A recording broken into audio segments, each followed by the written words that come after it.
né? E especialmente porque a fala das 3 pessoas convidadas são bastante interessantes, tá? E elas terão 20 minutos cada uma para falar.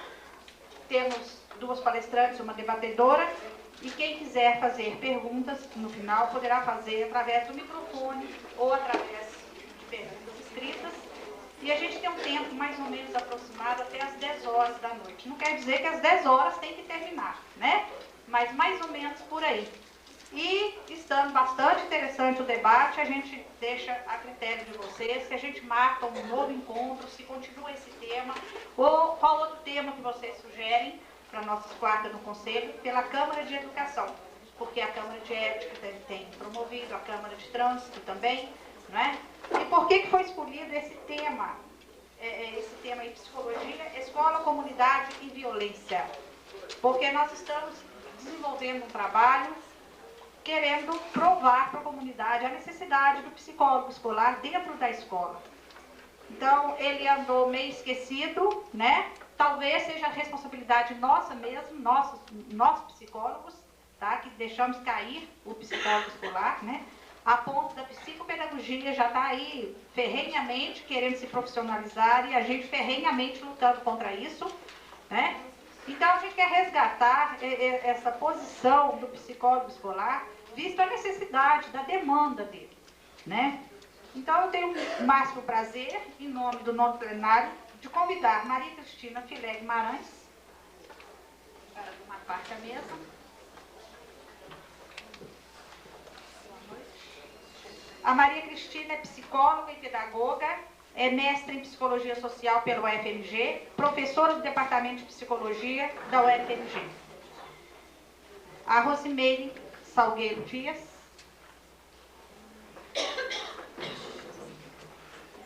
socióloga, professora da Rede Municipal de Belo Horizonte, membro da equipe de coordenação de política pedagógica da Secretaria Municipal de Belo Horizonte. Margarete Pires do Couto, a nossa debatedora, psicóloga, boa noite, Margarete, mestranda em Psicologia Social pelo UFMG, professora do Centro Universitário Newton de Paiva.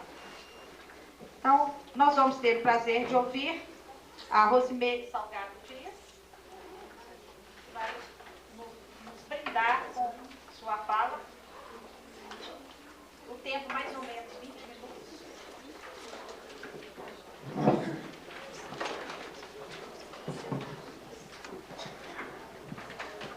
Boa noite a todos. Só terminando de me apresentar, eu tenho trabalhado há um bom tempo com formação de professores e das experiências que eu vou relatar para vocês, das questões que eu estou trazendo para vocês, é fruto dessas observações, desses acompanhamentos de escolas da rede municipal. E vou falar especificamente de uma das ações da Secretaria que foi voltada para a questão da violência nas escolas, né? Agora, para poder tratar dessa questão, e eu estou chamando essa minha fala, estou nomeando essa fala como Escola e Comunidade, Conflitos, Desafios e Possibilidades, eu queria começar situando, né, as pessoas que ainda não tiveram oportunidade de conhecer mais de perto a nossa proposta político-pedagógica, né, a nossa diretriz de política pedagógica do município de Belo Horizonte, que é a Escola Plural.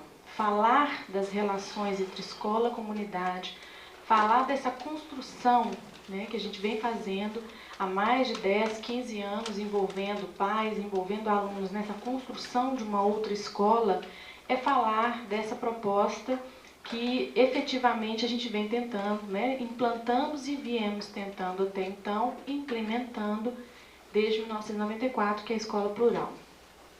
E aí eu queria situar um pouco em termos da origem, né, um pouco do histórico dessa proposta, da origem da proposta e da forma como ela vem se tornando cada vez mais realidade, né, os seus princípios cada vez mais sendo traduzidos na prática das escolas, colocadas aí todas as dificuldades que com certeza vocês como profissionais muito atentos e muito ligados às questões da educação, vem acompanhando, talvez bem de perto.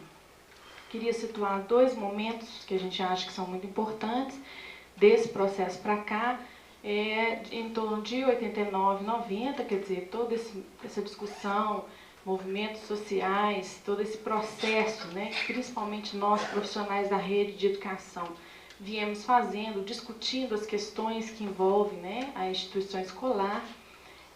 Um marco para nós na rede é o ano de 1999, quando as escolas, não a totalidade delas, mas muitas, começam a construir o projeto político-pedagógico, né? Começam a pensar, repensar uma série de questões e construir coletivamente propostas. Ainda que naquele momento essa construção ainda, estivesse muito restrita aos profissionais da educação. Na verdade, uma leitura feita por esses profissionais e proposições também feitas apenas por esse segmento na maioria das nossas escolas. E esse momento é importante porque logo em seguida começa então toda uma efervescência, principalmente na nossa rede. Naquele momento a gente não tinha até o que nós temos hoje, que são 178 escolas em todos os níveis e modalidades de ensino, e questões que estavam muito presentes, não são novidades na educação, né? Fracasso escolar, questão da evasão, da repetência, que tanto nos colocava em xeque na sala de aula como profissionais de educação, mas que também nos fazia pensar o fazer pedagógico, a prática pedagógica à luz do que essa comunidade fora da escola estava vivenciando processualmente. Quer dizer, começamos a perceber que não bastava nos fazer perguntas na internalidade da escola. Ainda que a gente estivesse questionando, né, e estamos questionando ainda, a instituição escolar como o seu funcionamento, os seus rituais, os seus ritos, a gente vai falar um pouquinho disso, como que na Escola Plural a gente vem fazendo essas reflexões, mas ainda com um olhar muito para dentro da escola, ainda com uma preocupação muito na internalidade. E isso estou dizendo de forma bem ampla, claro, né? Queria situar um outro grande momento, que é o ano de 94, que fruto dessas discussões, de toda essa efervescência, vamos dizer assim, 94 é um marco para a rede municipal, que é o momento em que o poder público, né, a Secretaria de Educação, resolve ler essas experiências que tentavam refazer a sua prática, repensar suas questões e fazer uma proposta que tivesse, na verdade, estruturando alguns eixos, alguns princípios que estavam sendo lidos nessas práticas. E eu queria falar um pouco deles, né? Você podia, por favor, Stefano, por primeira lâmina? Falar de escola plural é falar de um movimento dos educadores, a próxima, não, a outra. Falar de um movimento de educadores, mas não só um movimento que estava interno à escola. E eu queria falar, então, para vocês desse processo, né, esse primeiro momento onde foi feita uma leitura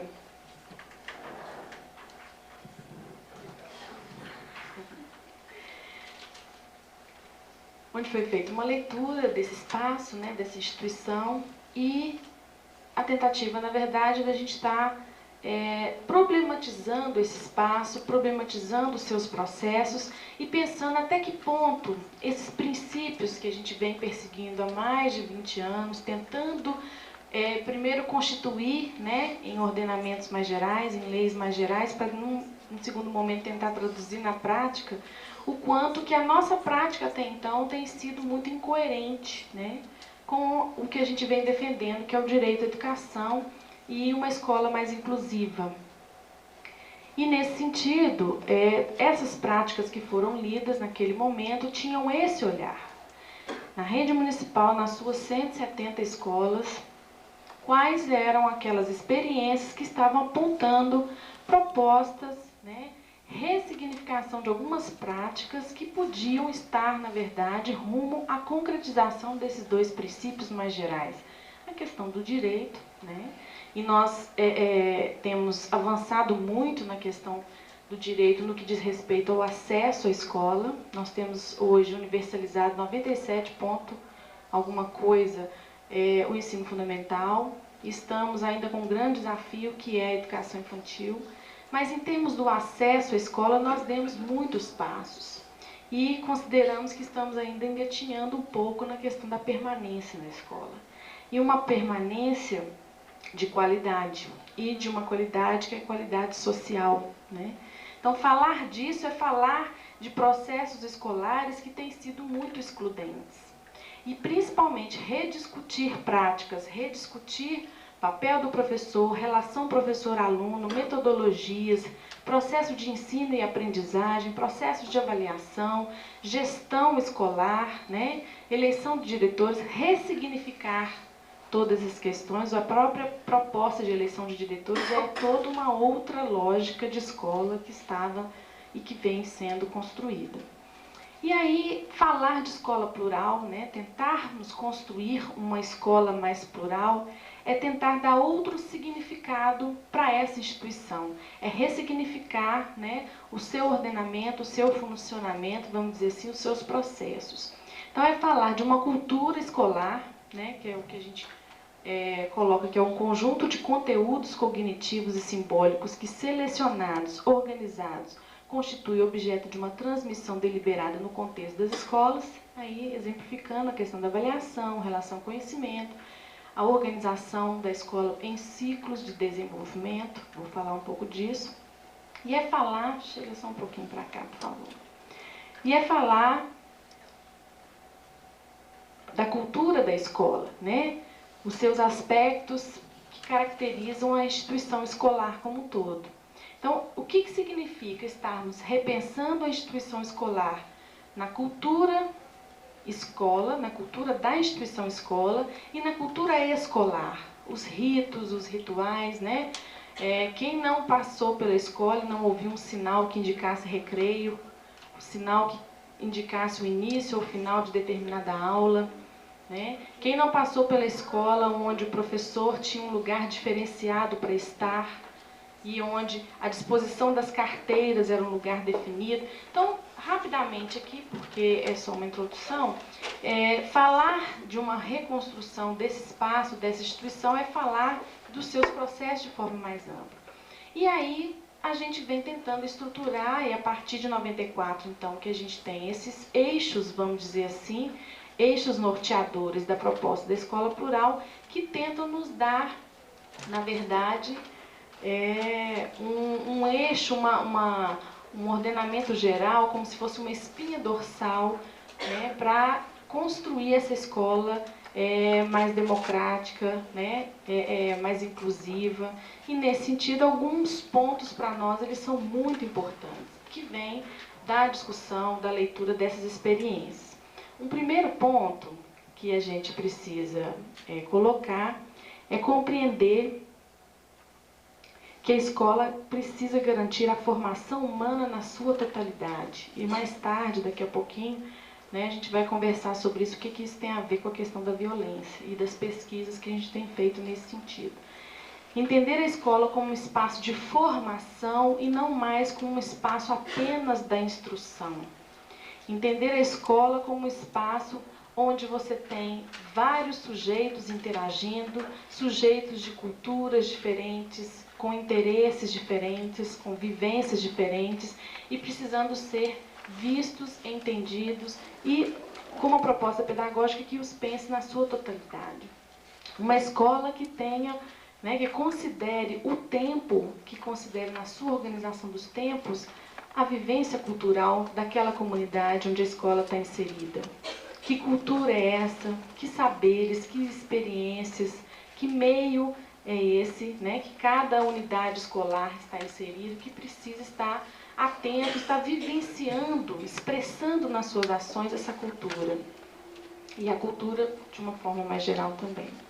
Escola como experiência de produção coletiva, nós que estamos saindo de uma lógica mais individualista do trabalho pedagógico, não só do aluno, né, no campo mais individualizado do aprender, um aluno que recebe alguns conhecimentos por parte do professor e que aprender, construir conhecimento significa ao máximo ele ter esses saberes construídos no campo, né, e aí bem demarcado das disciplinas escolares. O professor, por sua parte, é um profissional que chega na escola e dá as suas aulas, às vezes não sabe nem o que o colega de outra disciplina estava trabalhando. Então, o que significa o espaço da escola ser entendido como espaço da interação e da construção mais coletiva?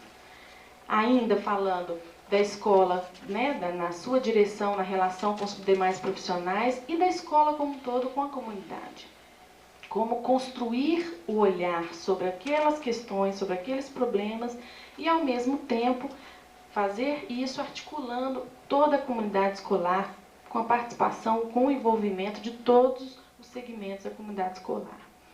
Um outro eixo que para nós também é muito caro é que a escola precisa ser capaz de redefinir os aspectos materiais, tornando-os formadores. Do que nós estamos falando? Nós estamos falando no mínimo de dois aspectos da materialidade na escola. Um, que é o tradicional que a gente já conhece, que é a materialidade, né, do giz, ou hoje do pincel, do computador, da biblioteca bem equipada. Nós estamos falando sim dessa materialidade, da valorização do educador, né, principalmente em termos salariais. Nós estamos falando disso, mas tem uma outra materialidade na escola que, por estar tão internalizada na nossa cultura escolar, ela nem era vista como condição necessária para repensar esse fazer pedagógico. Por exemplo, a organização dos tempos. Como construir um olhar mais plural, né, vamos dizer assim, mais coletivo sobre as questões da escola, se os professores não organizam nem tempo para se reunir. Né? Então, como organizar o tempo em função dos objetivos e não o contrário? O que a gente fazia demais na escola e ainda fazemos? Primeiro, organizamos a grade de horários, e o próprio nome já diz, grade, né? Que não se mexe, que é a mesma. A nossa ansiedade como educador, inclusive, é essa, né?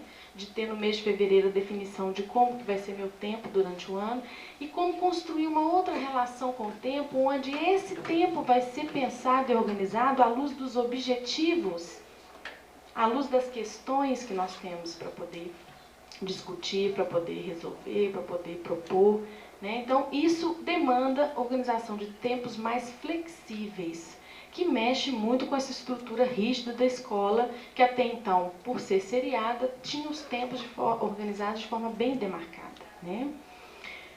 Bom, nós estamos também considerando um outro eixo que é super importante, que na verdade é a grande marca, uma das grandes marcas da escola plural, que é uma escola que respeita a vivência de cada idade de formação.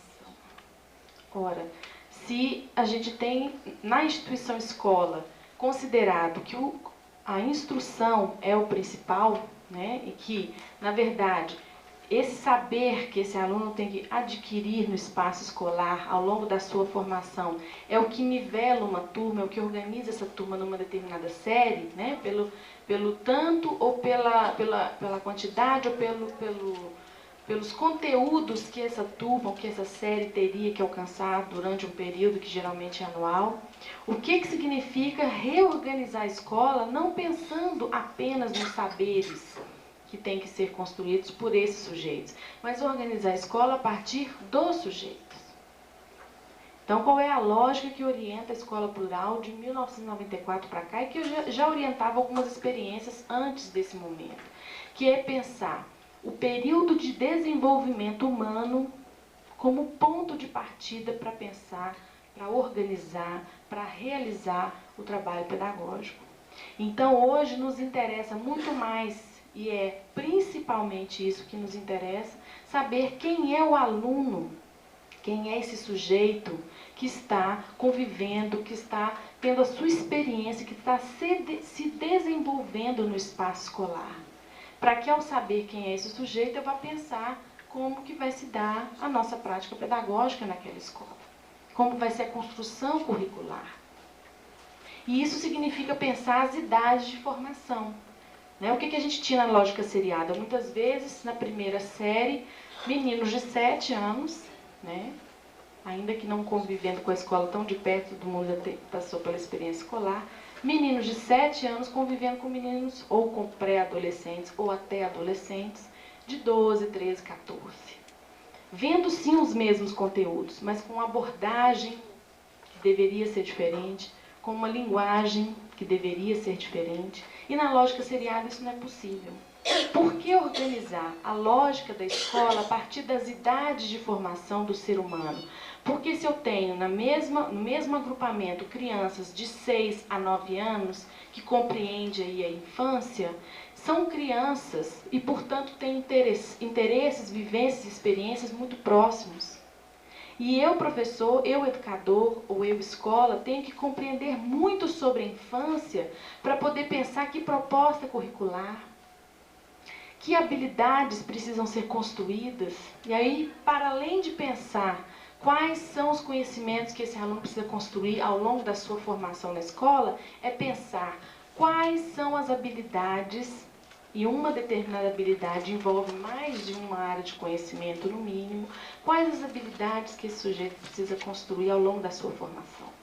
O que construir com uma criança no primeiro ciclo, de 6 a 9 anos, o que construir com um pré-adolescente, que é a idade de transição entre a infância e a adolescência, né, aquele momento das incertezas da criança, ou hora pré-adolescente e tal, de 9 a 12 anos, e o que construir com os adolescentes, que têm de 12 a 15 anos, mais ou menos. Então, na verdade, esta é a nossa compreensão. A escola precisa se organizar em função dessas idades de formação. Pensar a prática pedagógica, pensar a proposta pedagógica à luz do momento que esse sujeito está no seu desenvolvimento humano.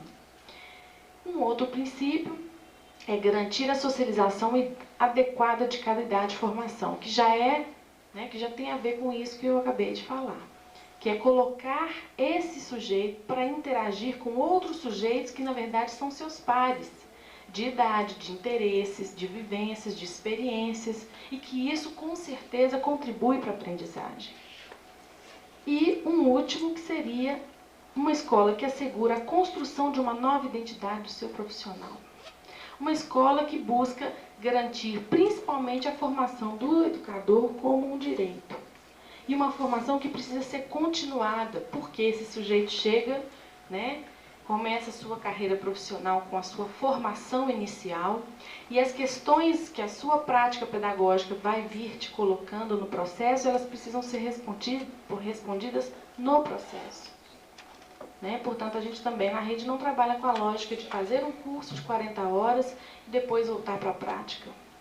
Esses cursos, essas oficinas, esses momentos de formação, eles têm que acompanhar o processo do professor como um sujeito, que também é um sujeito sociocultural em formação, e que, portanto, ir e vir na prática, construir respostas à luz dessa prática, voltar à teoria, retornar à prática, esse ir e vir é que garante a construção de novos conhecimentos, que garante que nós saiamos com as nossas questões do lugar.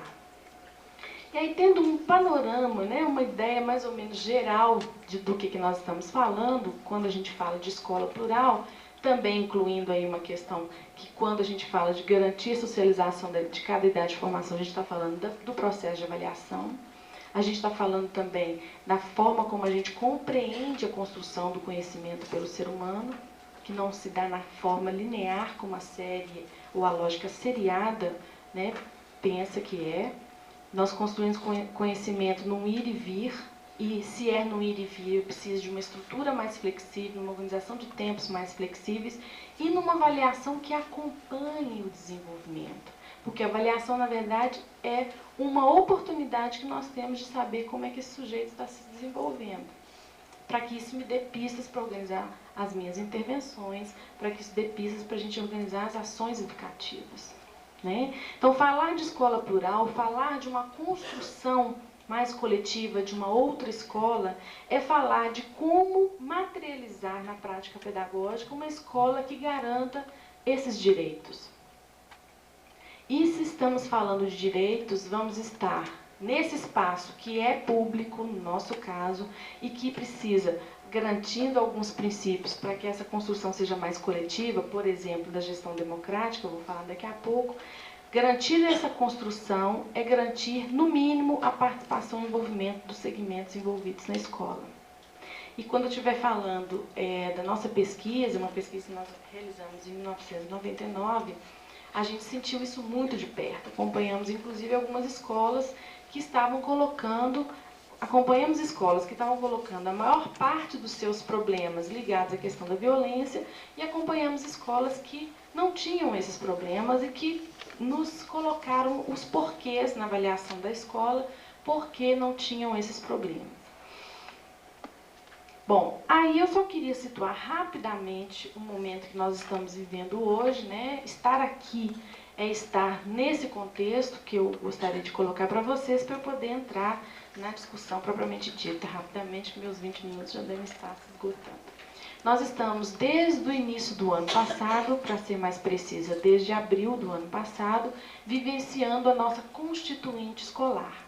Nós tivemos a nossa primeira fase, que foi um momento onde nós construímos a proposta de constituinte, qual é a cara, qual é a forma de constituinte que a gente gostaria para a nossa cidade. Por quê? Porque outros municípios, por exemplo, Porto Alegre, realizaram constituinte, mas estavam num outro momento. Naquele momento eles estavam ainda construindo uma proposta pedagógica, perguntando que escola queremos. Nós já temos clareza da escola que a gente quer. O nosso momento de constituinte, então, na verdade, era a partir da segunda fase, que terminou no início deste ano, e agora a terceira fase, que a gente encerra nos dias 22 e 23 de agosto, é, na verdade, uma retomada, um movimento de avaliação mais geral para a compreensão do quanto estamos traduzindo na prática essa escola que nós tentamos até então. Então, no nosso momento atual de constituinte, nós passamos 8 meses discutindo as grandes temáticas eleitas para serem discutidas, né, que vão desde a escola como espaço público, valorização do educador, relação com o conhecimento, os mais variados temas, violência nas escolas, os mais variados temas que nós discutimos e que agora estamos culminando, porque esse é o momento de construção da nossa Carta de Princípios, e aí a Carta de Princípios de Belo Horizonte, por isso foi uma chamada para todos os cidadãos belo-horizontinos, junto conosco na Secretaria, falarmos de educação, pensarmos sobre educação e a educação que está na nossa rede municipal. E essa Carta de Princípios, na verdade, vai orientar a construção dos projetos políticos pedagógicos das escolas. Na verdade, as escolas que já têm esse projeto construído vão estar avaliando, reelaborando. Tem escolas que são sistemáticas, né, de 2 em 2 anos realizam congresso de avaliação, ou mesmo as escolas que agora, né, nos últimos 2 anos, que estão pensando um pouco mais nesse movimento e se propondo construir esse projeto. Então, nós estamos exatamente nesse momento de construção. E eu queria mostrar, só a terceira parece, sem ser essa outra. Eu queria só mostrar os elementos que constituem, que tem constituído, né, não como uma, vamos dizer assim, uma camisa de forças, mas os elementos que têm constituído a elaboração dos projetos, né, das escolas.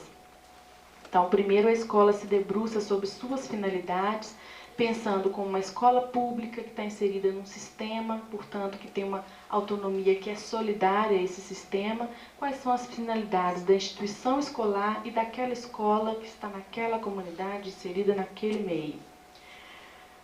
Esse projeto também traduz a estrutura organizacional, qual a estrutura, qual a organização necessária para o trabalho pedagógico diante das questões que a escola elegeu para serem respondidas, proposta curricular, a organização do tempo escolar, os processos de decisão, que instâncias, que momentos, as relações de trabalho e a avaliação. Então, o projeto costuma, na sua estrutura, falar desses pontos, desses elementos todos.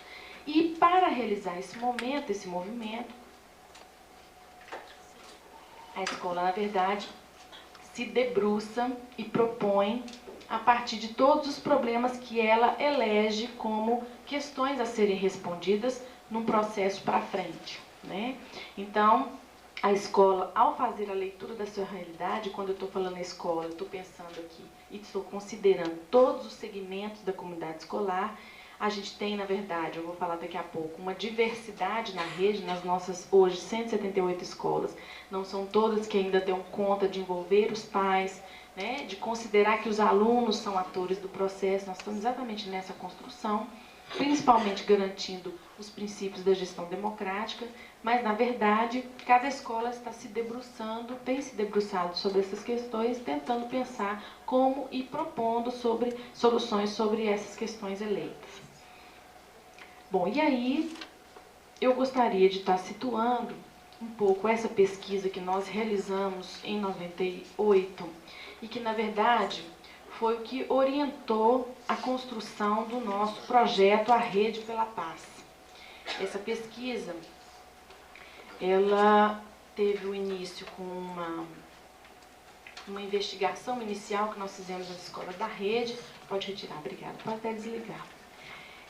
Na verdade, à luz daquela efervescência que principalmente a mídia, né, estava colocando para nós, do grande movimento, das grandes problemáticas, dos grandes desafios que as escolas, principalmente públicas, estavam vivendo naquele momento com relação à questão da violência, né, em 98, essas questões todas chegaram à Secretaria de variadas formas.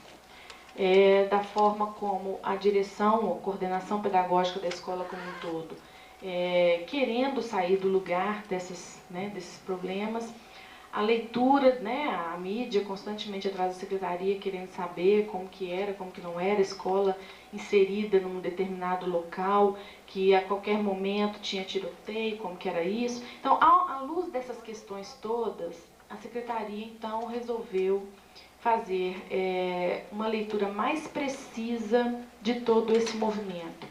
O que a gente estava se perguntando naquela época?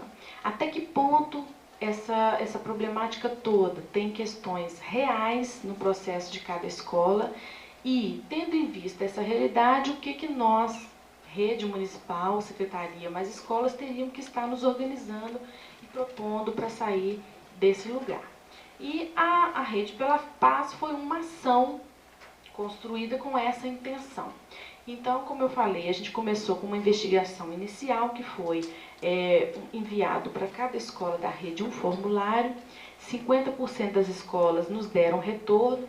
Aquelas escolas, algumas inclusive nos retornaram dizendo que não tinham aparentemente nenhuma questão de violência colocada, escolas que muitas vezes funcionam apenas no horário diurno e que o que eles estavam chamando de problema de violência eram questões bem pequenas. Exemplo, briga entre alunos, então o que a escola chamou de pequenas, né? Então essas escolas não nos enviaram o formulário, achando que não tinha que estar inserido nesse processo, alvo de ação e tal. Dentre os 50% de escolas que nos retornaram um questionário, em torno de 1.592 casos foram registrados, porque qual era a questão? Que a escola, ao longo de 97 e o primeiro semestre de 98, tivesse, né, nos colocasse, caso tivesse algum caso de violência registrado na escola. E deixamos em aberto. Que caso era esse, que questões, como é que a escola lidou com o problema, né, e o resultado do processo. Então, chegaram até nós, desses 50% de escolas, 1.592 casos. Dentre eles, nós tínhamos em torno de 1/3 de casos voltados para questões de depredação e de agressão entre aluno com aluno, né? Aluno a aluno. O restante estava, mais 1/3, né? Que estava entre furtos, briga de gangues, e menos de 5%, e isso nos chamou muito a atenção, menos de 5% estavam localizadas as ameaças de morte, com casos de tiroteio, aluno-aluno, aluno-professor, ou envolvendo funcionários, e tráfico de drogas. E, dentre esses 5%, eram casos muito pontuais, em regiões muito específicas de Belo Horizonte. Então, todo aquele alarde feito pela mídia até então, quando a gente foi ver mais de perto, os problemas, né, estavam mais voltados às questões de depredação e agressão, né, agressão entre alunos na escola. Agora, nem por isso, né, quer dizer, dentro desses 5%, nem por isso a Secretaria não deixou de organizar ações específicas para essas questões. No que diz respeito, por exemplo, à questão das drogas, foi organizado um curso em parceria com o CMT, que que é o Centro Mineiro de Toxicomania, onde nós tentamos construir com os professores envolvidos nessas escolas em locais pontuais da cidade, que tinham essa problemática mais colocada, um olhar sobre a questão e, na verdade, um diagnóstico dessa escola, através desses profissionais envolvidos no curso, um diagnóstico tentando perceber em que medida o problema da violência estava vindo de fora da escola, para dentro dela, ou na internalidade tinha algumas questões que, na verdade, estavam provocando esse problema. Em vários dos casos, nós conseguimos detectar que a violência simbólica, né, a violência colocada principalmente em questões raciais na escola, tinham muito a ver com a maioria dos casos. Isso foi muito presente, dentre os 5%. E outra coisa que nos chamou a atenção é que, na verdade, muitos alunos não eram usuários de droga, né? Os alunos, na verdade, eles eram o chamado aviãozinho. Então, nesse curso foi discutido questões como a abordagem ao aluno usuário, ao aluno envolvido na questão de tráfico, né, mais diretamente.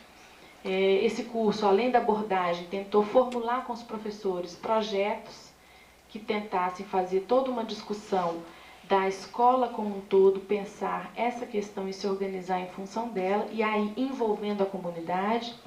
E aí é um ponto que eu queria falar um pouco mais, porque dentre os casos de depredação, principalmente, que foi de todos os pontos, o maior número de casos, 552 casos eram de depredação da escola, chamou muita atenção os porquês, né? Na verdade, a pesquisa tinha esse objetivo, localizar os porquês. E a questão da depredação estava muito relacionada à forma, vamos dizer assim, a forma como esses alunos respondiam para a escola, né? Na verdade, é como eles devolviam para a escola a forma como a escola estava trabalhando com eles, né? Principalmente alunos considerados indisciplinados, alunos expulsos da escola, né? Teve um caso localizado numa das nossas regionais em que uma festa de Halloween que a escola organizou, um aluno explodiu uma bomba no meio da festa, e ao procurar saber melhor por quê, o menino falou, um adolescente, 14 anos, ele falou, essa escola, né, eu estou expulso dessa escola, eu queria participar da festa. Então, quando a gente vai chegar mais perto da escola e perceber mais as suas dificuldades, os seus processos, a gente também começa a perceber uma série de questões que estão colocadas que muitas das vezes a escola não considera como questões, considera como dado, né? Nós estamos saindo de uma lógica de escola que coloca que o problema da aprendizagem, muitas vezes, ou na maioria das vezes, em alguns casos, na totalidade das vezes, é de responsabilidade do aluno. É o aluno que tem uma dificuldade, é o aluno que tem um problema na família, é o aluno. E às vezes, muitas das vezes, nessas nossas idas e acompanhamentos das escolas, a gente tem percebido que a questão está muito mais nas metodologias, na relação aluno-professor e na forma como é estruturada a proposta pedagógica que estão as questões. É claro que o aluno apresenta, e é uma outra discussão que a gente tem feito muito, e que inclusive tem nos dado pistas da verdadeira razão de ser do fracasso escolar, que é a questão do aluno ou dos professores, né, situarem como problemas de aprendizagem, problemas que não são de aprendizagem. Situarem como alunos com problema, colocado até como problema psicológico, com deficiência. Quando você vai fazer um diagnóstico mais de perto, esse aluno não tem esses problemas, né? Então, tem sido, e aí eu acho esse diálogo de hoje muito importante, porque tem sido, na maioria dos casos, a primeira opção da escola é pensar que esse aluno tem um problema psicológico, que esse aluno tem um problema neurológico. Esse aluno tem que ter algum problema, porque a escola não tem problema. várias pessoas têm feito discussões no sentido de perguntar: são dificuldades de aprendizagem ou são dificuldades, entre aspas, de ensinagem ou ainda dificuldades escolares? Que é mais amplo, né? Que é pensar todo o processo da escola, como que ele contribui ou não para a construção desse fracasso escolar em determinados sujeitos. Então, tem aquele aluno na nossa rede que é minoria, que são casos pontuais, que chegam de outra cidade, às vezes com 10 anos, sem ter passado por uma experiência escolar, né? Que, na verdade, nasceram e moram em Belo Horizonte, mas estão começando a frequentar a escola agora, com 12, 13 anos. Nós temos esses casos, mas é minoria. Nós temos encontrado um grande número de casos de alunos que são e que estão passando pelo processo, né, estão se desenvolvendo, estão se formando na mesma escola há até mais de 7 anos e que estão encerrando, às vezes, o ensino fundamental sem habilidades básicas de alfabetização. Então, nós temos que nos perguntar: onde é que estão essas questões? Né? Aqui não estou dizendo que a culpa é nossa, que me coloco como professor, né? Mas onde é que estão as questões da escola como um todo que nós, professores, temos que nos perguntar em termos de várias questões? Uma delas são as metodologias, por exemplo, que envolve a família, que envolve os próprios alunos, né? Eu gostaria de ler rapidamente, não sei quanto tempo eu tenho, já esgotou, né? Eu não sei, vocês que avaliem, eu vou encurtar. Eu queria, então, não sei se agora, mas eu aproveito na hora do debate para situar vocês de um caso. É um livro que nós temos, que são casos de uma professora nossa da rede, chama Da Escola e da Vida, Casos de uma Professora. A professora Romilda escreveu sobre as suas experiências de sala de aula, suas vivências também fora da escola, e são casos que nos ajudam a pensar algumas coisas. Mas, resumindo, esse caso fala do quanto nós, profissionais de educação, não só professores, temos dificuldade de compreender quem é o aluno, quais são as questões desse aluno, quais são as demandas desse aluno, o que ele espera da escola. Dependendo da idade de formação, isso é diferenciado. Dependendo da modalidade de ensino, por exemplo, se é um aluno da educação de jovens e adultos, isso é diferenciado. Como pensar o trabalho pedagógico que seja de forma adequada e coerente com a demanda daquele sujeito que está em formação.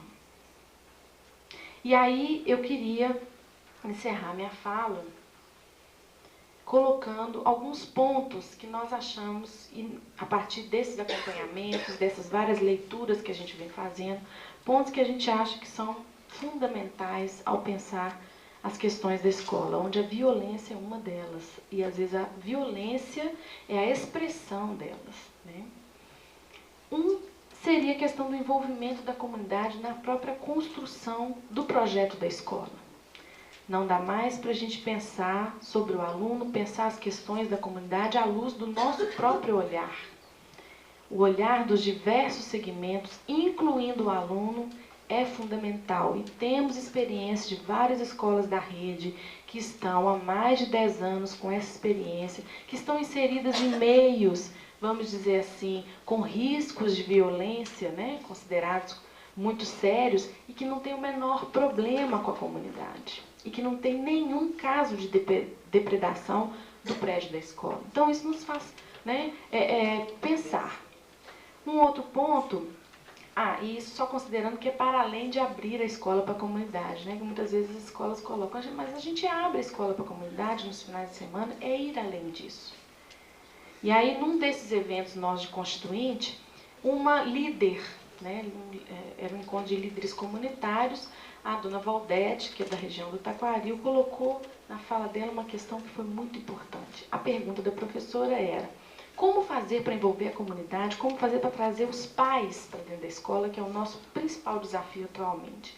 Ela falou, olha, para que a escola tenha a comunidade dentro dela pensando as suas questões, os seus problemas, é preciso que a escola vá também até a comunidade, tentando compreender e ajudando a construir respostas para os problemas dessa comunidade. É nessa articulação que nasce um compromisso comum, uma atitude, uma proposta de mudança, né? Principalmente uma atitude de tentar construir respostas para os problemas colocados. Mas precisa dessa articulação. Então, é mais do que participar, é estar envolvido nas soluções do problema interno ou externo a essa escola ou a essa comunidade. Então, eu queria estar colocando esses dois pontos que eu considero principais e no debate a gente pode estar acrescentando outras informações, se for necessário. Obrigada.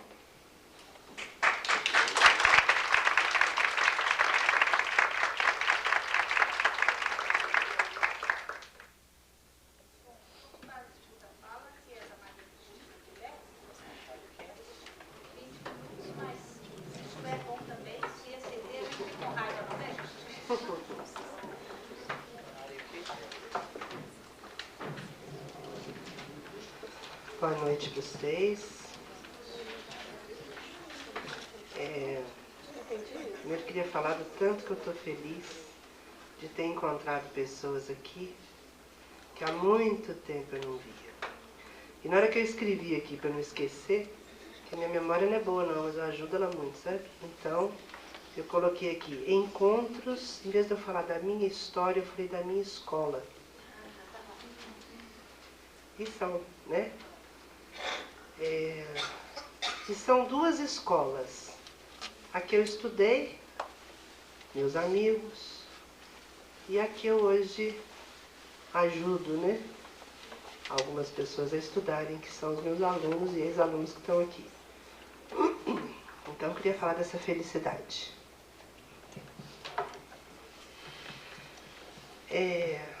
Quando eu fui convidada, eu insisti para que não fosse eu. Porque eu disse que eu não sou especialista nesse tema. Na universidade a gente tem disso, né? Eu entendo da metade da unha do dedo mínimo da mão direita. Não entendo da metade superior da mesma unha. Depois eu fiquei meio envergonhada. Falei, pelo amor de Deus, sou psicóloga. Trabalho em escola. Falar que eu não entendo de violência, né? Não sou especialista, mas a responsabilidade e o compromisso tem que ser muito, né? Então, desde então, e a pessoa insistiu, falou, não, mas eu quero você. Então vamos dividir as responsabilidades e estou eu aqui. Desde que me fazem um convite para falar sobre alguma coisa, essa coisa começa a me assolar, a me visitar, na vigília e no sonho. E às vezes eu tenho pouco tempo para estruturar, né? Porque lá na universidade os funcionários estão em greve, eu sou coordenadora de colegiado, mas não tem importância não, porque as ajudas são muitas, né? E hoje na minha aula eu levei o tema para trabalhar com os meus alunos.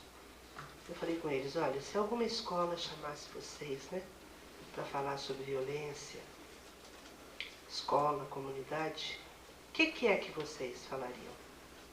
Então a minha demanda eu levo para eles e a gente organiza.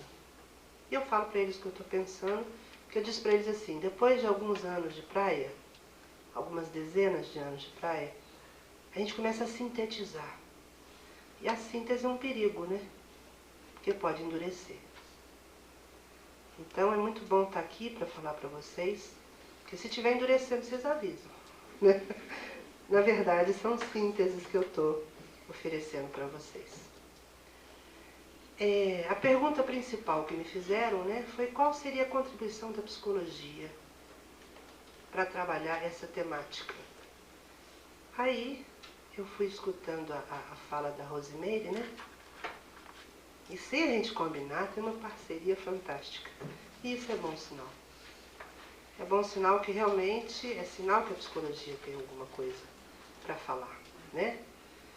Então o que eu pensei foi que a psicologia, ela tem como função primordial mediar, né? Nós somos profissionais da mediação. Quando eu perguntei hoje para meus alunos, né, como é que seria a questão da violência da escola, uma pessoa fez logo um discurso queixoso. A gente sabe da realidade, mas não sabe o que fazer. Eu falei, um vírus pegou a gente mesmo, né? Então é interessante a gente ver os dados que ela coloca, de que parece que tem uma mídia cutucando a desesperança. Parece que tem uma mídia cutucando um desespero. Tem uma mídia que está apostando que nós vamos desistir. E nós não desistimos. Bom que tem pesquisas que mostram dados. Mas a gente também não pode ficar muito acomodado não, porque se fizesse essa pesquisa há 20, 40, 50 anos atrás, não teria nem esses índices, eu acredito. A gente pode pensar que daqui a 20, 30 anos, esses 5% vão aumentar, né? Essas escolas vão estar mais pichadas, vão estar mais destruídas. Então a gente tem que pensar muito nesse passado que a gente tinha dificuldade de falar com o professor e hoje uma simetria nas relações que tem nos assustado muito, né? Então, a contribuição da psicologia, eu acredito que são em 2 níveis. No nível conceitual e no nível da ação propriamente dita. São 2 coisas que ela disse. Quem é o nosso aluno? Quais são os nossos métodos? Quais são as nossas finalidades? Para que a gente educa? Para chegar onde? Eu sou educada? E no nível das metodologias, né? Porque eu não posso agir sem antes ter pensado. E a escola tem essa mania da fazeção, né? Primeiro faz, depois pensa. Eu vou relatar para vocês um caso no finalzinho que é mais ou menos por aí. É igual aquele pai e aquela mãe, né?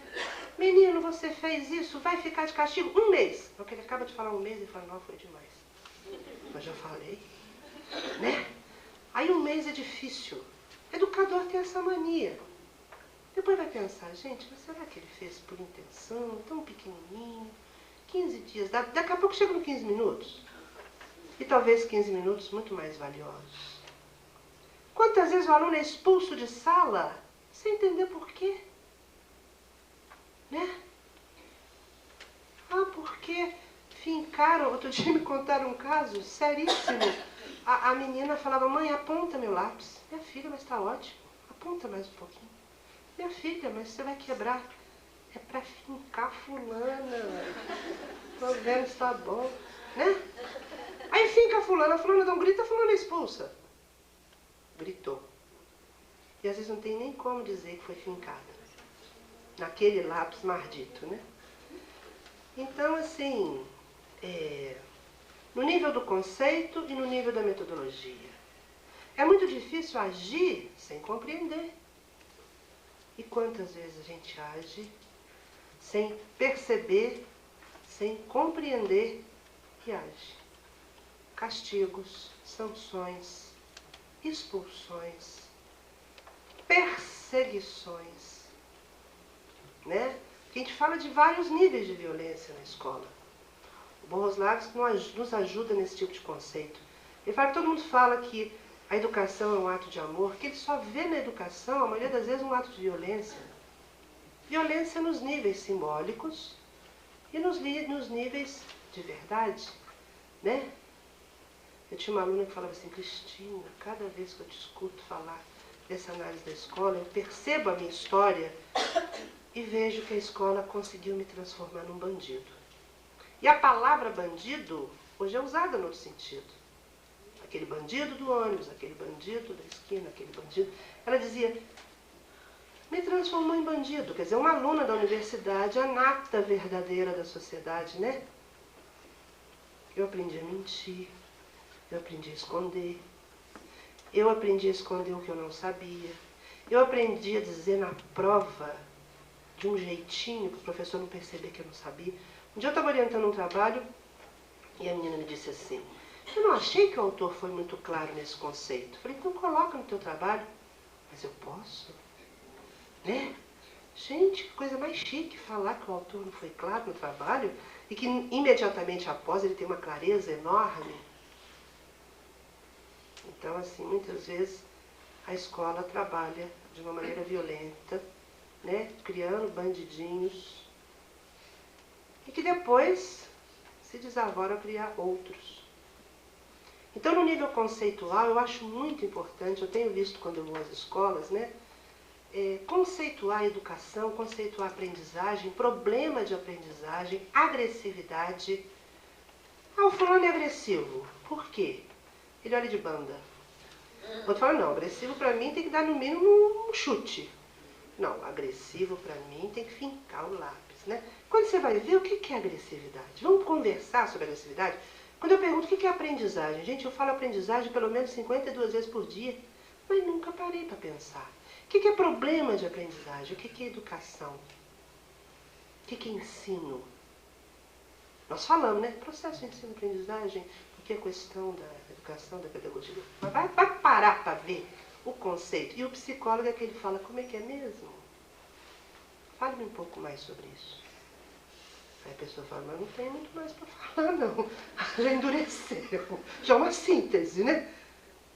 Então, assim, eu acho muito bom quando você encontra com os professores, com diretores, com funcionários, com alunos, para redescobrir conceitos, para reinventar conceitos, para desmontar certezas, né? Para talvez aí encontrar novos caminhos. Então, no nível conceitual. E no nível da ação propriamente dita. Porque se eu lido com conceitos equivocados, a ação também é equivocada. Uma vez eu trabalhei com um grupo de professoras e eu dizia para elas, ó, nós vamos encontrar de 15 em 15 dias, então de 15 em 15 dias vocês façam desse tempo um laboratório na escola de vocês, na sala de aula, vocês tragam sucessos, dificuldades e a gente vai trabalhar no nível teórico. Aí uma pessoa trouxe uma experiência que eu achei fantástica. Diz que a supervisora bateu na porta. Fulano, eu queria te informar que eu e a diretora estávamos numa reunião e decidimos expulsar o Joãozinho. Ela disse que há um mês atrás, a coisa que ela queria mais ouvir na vida era a expulsão desse sujeitinho que atrapalhava a aula dela. Mas lá no curso, reconceituando, relação professor-aluno, todas essas coisas, né, que a Rosemary colocou, ela se viu com a mão na cintura e falou assim, como? Primeiro, como é que vocês estavam reunidas para decidir a vida de um aluno meu sem eu estar perto? Então, uma postura política, né, politicamente correta. Aí a supervisora fez assim, não, eu não quero que ele seja expulso. Eu estou tendo um projeto de trabalho com ele, e ele está reagindo, está trabalhando. Aí a supervisora falou assim, não, na verdade nós não decidimos ainda não, a gente ia compactar com você. Aí, então tá, que eu não quero mais que o Joãozinho seja expulso. Porque o que a gente conversou hoje lá na sala foi justamente isso. A escola que não tem um projeto político-social, ou psicopedagógico, ou sociopedagógico, seja o que for, o problema não está dentro do processo. Parece que a escola foi formada, foi criada para o aluno nota 10, para o professor nota 10. Na hora que aparece um problema, tem algum psicólogo de plantão aí, por favor? Suicídio, morte, incêndio, pichação, masturbação e outras coisas mais, são problemas nunca antes pensados. Então nós temos que ter um psicólogo. E na verdade o que o psicólogo vai fazer é justamente trabalhar com os educadores para que eles compreendam que esse sujeito é do bem e do mal ao mesmo tempo. No melhor sentido da palavra. E que ele, enquanto educador, é um sujeito do bem e do mal. Em construção. Cada teoria de aprendizagem, né, cada teoria que a psicologia construiu, vai falar de um conceito de sujeito, de um conceito de mundo, de um conceito de relação sujeito-mundo. Dependendo da teoria que a gente escolhe, e dizem que a gente escolhe mesmo sem saber, nós vamos agir. Então tem aquela teoria que diz assim, o sujeito é bom. Deixe-o, que ele só faz coisa boa. A outra fala assim, não, depende do ambiente. Se o ambiente for, né, favorável, ele será um sujeito do bem. Senão, o mesmo sujeito, se for educado lá de cá, vai ser do mal. E já tem aquela teoria, que quase todos nós gostamos muito dela, né? Que vai dizer assim, cuidado com a origem animal desse sujeito. Ser homem é batalhar para se distanciar dessa origem, virar cultura, virar um ser da cultura. Mas não tem uma teoria que não diga que o sujeito nasce dependente e caminha para a autonomia. Nenhuma teoria deixa de dizer ele nasce egocêntrico e se direciona por uma visão ética de relacionamento. Então nós não vamos falar das questões patológicas, né? Eu nem saberia falar para vocês sobre isso. Mas vamos falar da agressividade, da violência que todos nós sentimos. Né? Que todos nós, em algum momento de ira, em algum momento de incompreensão, ou a agressividade e a violência da sala de aula, que como ela disse, né, a maioria dos dados foram sobre questões de brigas. E ela ainda falou, e achar isso pequeno.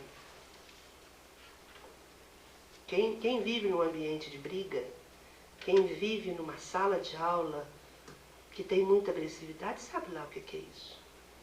Tem criança que não consegue deixar de ter 39 graus de febre para deixar de encontrar com um coleguinha agressivo no dia seguinte. Parece aquela febre de repente. Quando acaba a hora da aula, a febre abaixa. Não há nem Tilenol que baixe febre tanto quanto mãe. Agora eu não vou mais para a escola, não. Oba! Porque tem um safadinho que vai me pegar na esquina. Tem um que vai pôr o pé para eu cair. Tem um que vai dizer para a professora que eu estou fazendo uma coisa que eu não estou fazendo. E com que conceito essa professora lida? Né? Os nossos alunos, quando vão observar as salas de aula, os professores às vezes falam assim, aquele ali não tem jeito, não. Pertinho dele. Aquele ali, ó. Sabe? Aquele ali, ó. Aquele pontando. Aquele ali é um diabinho. Aquele ali não tem jeito. Aliás, aquele ali não tem jeito, a melhor história é daquele pivete que vai agora fazer doutorado lá na França, não é? Lembra da história do Roberto Carlos? A francesa que veio, né, lá do curso de pedagogia da França, falaram com ela na FEBEM, aquele ali é irrecuperável. Foi lá que ela foi. Quando ela chegou perto do irrecuperável, ela falou assim, você me permite conversar com você? E ele contando a história, meu Deus, uma mulher com a língua enrolada, mas pela primeira vez alguém pediu desculpa ou pediu permissão, pela primeira vez eu me senti pessoa. Então são com esses conceitos que a psicologia trabalha. De uma singeleza, né? Parecem conceitos de uma fragilidade, mas eles que constituem. E são esses conceitos que a gente tenta levar para a escola. Porque dizem que a escola, como as grandes instituições, né, ficam muito anestesiadas, ficam muito cristalizadas. Elas sabem de tudo e não sabem de nada. É aquele professor que fala, não precisa me contar não, que eu já sei tudo. A psicologia parte da ignorância, ou coisa boa. Por mais que eu seja ou psicanalista, ou behaviorista, ou humanista, ou cognitivista, ou gestaltista, ou qualquerista, eu sou ignorantista em primeiro lugar, porque eu quero ouvir a tua história contada por você. A professora tem a versão dela, você tem a tua, o colega que levou o catiripapo tem a dele, quem viu tem a outra. E quem sabe que cada um contando a história não é para eu resolver, não. Vocês já notaram quando a gente está contando uma história, você começa assim, olha, eu não tinha percebido que tinha acontecido isso. Quer dizer, o psicólogo pede o outro para contar a história, não é porque é curioso, não. É porque enquanto o outro está contando a história, ele a refaz. E até em um determinado momento você fala, já sei, não precisa falar como fazer, não, porque... E na clínica é mais fácil, né? Chega um cliente lá e fala assim, olha, quero separar da minha esposa, largar o meu trabalho, me afastar de um irmão chato, do outro cunhado. E o psicólogo não fica, quero comprar um carro novo, mudar de apartamento. E o psicólogo não fala com ele, olha, amanhã eu vou comprar no estado de Minas.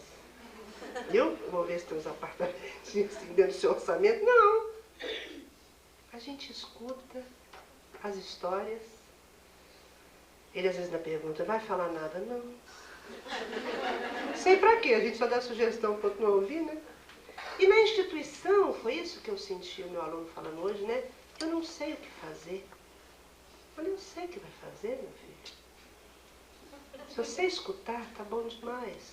Se você levar conceitos que diminuam essa ignorância do conhecimento e aumentem a ignorância diminuam a ignorância da cristalização, põe seu diploma no quadro e põe na sala. Porque aí a instituição se organiza. Aí ela passa a ser mais ética. Né? Quantas vezes você encontra professores? Uma vez eu fui com os meus alunos, né? Os professores não paravam de falar e o meu aluno bater na mesa. Eu falei, não bate não. Deixa eles sentirem que eles também fazem o que os adolescentes fazem. Porque eles estão se encontrando. À medida que a aula ou a exposição for ficando boa, eles vão calando. A minha filha adolescente outro dia falou para mim, mãe, professor bom, não é aquele que fica, cala a boca, é aquele que dá aula. E que de repente a gente está assim, ó, até esquece que estava conversando com alguém. Não é?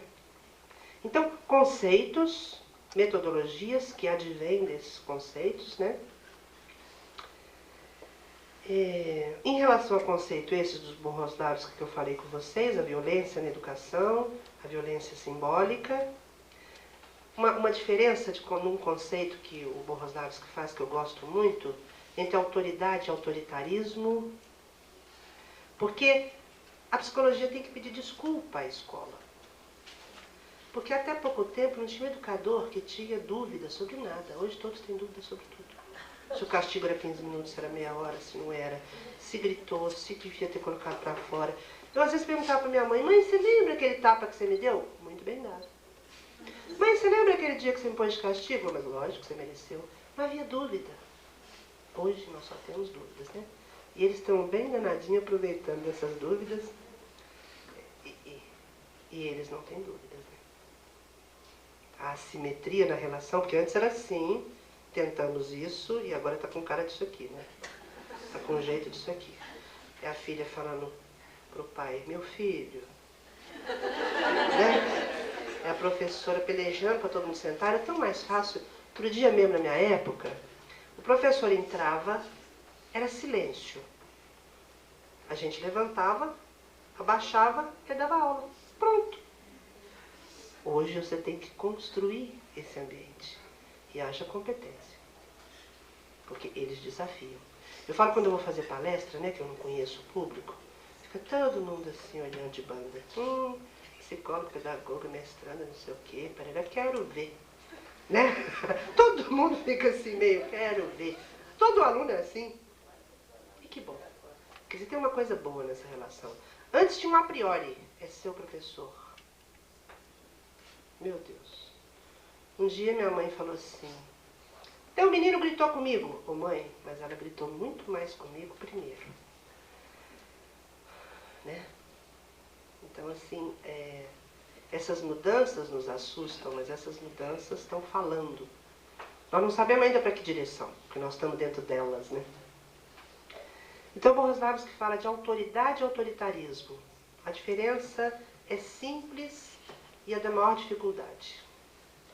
Autoritário é aquele que pensa que é autoridade. Está lá ocupando o papel. Você sabe com quem você está falando? Né? E a autoridade, ele não pensa. É dado a ele. É dado a ele. Machucou? Não? É dado à autoridade. É dada à autoridade o grupo da autoridade para a pessoa. Então, quando vocês pensam assim, eu vou procurar um ex-professor meu, ou eu vou procurar um professor meu que entende disso assim, assim, não foi ele que falou com você, olha, quando você quiser, você me procura, viu? Eu estou à sua disposição. Não, você pensa nele. Você pensa nele. Você disse que ele é autoridade. E aí dele se pisar na bola, né? Porque na próxima vez, desculpa, foi engano. Então a autoridade, ela é outorgada pelo outro. O autoritário é aquele que peleja para ocupar esse lugar. A escola muitas vezes é autoritária. E ela vai ser mais autoridade quando ela compreender os próprios conceitos e for democrática na busca das metodologias. Eu escrevi alguma coisa sobre agressividade, não vai dar muito tempo de falar, mas eu queria, assim, outra contribuição da psicologia, é dizer que toda vez que a gente pensa em violência, a gente pensa que é um exagero da agressividade. Toda vez que a gente pensa em agressividade, você pensa numa energia que provavelmente foi detonada pela frustração. Imagina, então, uma pessoa extremamente frustrada, seja na família, seja na sociedade, seja na escola. Ela começa a ficar agressiva. E dependendo do nível, né, tanto de frustrações, a agressividade pode dar um salto para a violência, mesmo que não seja no nível patológico. E se a gente pensar, né, no que o Erich Fromm falou, quando ele fez a dissidência com Freud, não é tanto a questão familiar, do núcleo da família que constitui o sujeito, mas é a sociedade. Se você tem uma sociedade que frustra menos, você tem um sujeito mais saudável? Nós temos que pensar que a violência está sendo um excelente sintoma de uma sociedade que está muito doente. Né? Nós estamos vivendo um momento social, político, de muita frustração. Quando Freud falou, né, que a saída para o homem seria encontrar formas de canalizar o desejo, ou parcialmente canalizar, né? Quem hoje pode ter certeza que está trabalhando naquilo que canalizou? Né? Como é que as classes menos favorecidas podem dizer que adoram bater pedra, bater ônibus, bater... Né? Esse não é o objeto do meu desejo. Então, o nível de frustração que está se tendo, né, desde o nascimento até na busca do emprego, às vezes, ou muitas vezes na própria escola, você encontra às vezes pessoas que foram excluídas da escola e disseram assim, minha cabeça não dá para isso não. A nossa deu, né? Por que será? Tem uma experiência interessante de uma professora, né, quando você fala em metodologias, uma professora, ela levou os meninos para uma área de planta pertinho da sala de aula dela, para trabalhar plantas, né, botânica. E foi lá, e os meninos foram, né, tipo tarefa que o professor está mandando fazer, você não argui, você vai, né. Mas chegando lá, tinha umas plantinhas que estavam doentes. E eles descobriram as plantinhas doentes. Aí a professora falou assim, aí eles quiseram cuidar das plantinhas, né? Aí a professora perguntou, o que nós podemos fazer? Trazer alguém que saiba cuidar de plantinha doente. Aliás, a universidade podia estar assim, né? De gente colaborando nas escolas. Então chamaram um expert e que deu aula para eles fazerem remédios naturais, para voltarem na plantinha, para cuidar. Aí a professora escutou um aluno falando para o outro, chama o Beltrano, aquele que tinha ido embora da evasão escolar, chama que fala com ele que a aula agora está legal, que ele pode voltar. Quer dizer, eles estavam até concordando com aquele sujeito tinha que sair, né? Mas agora pode voltar que está legal. Então são as metodologias.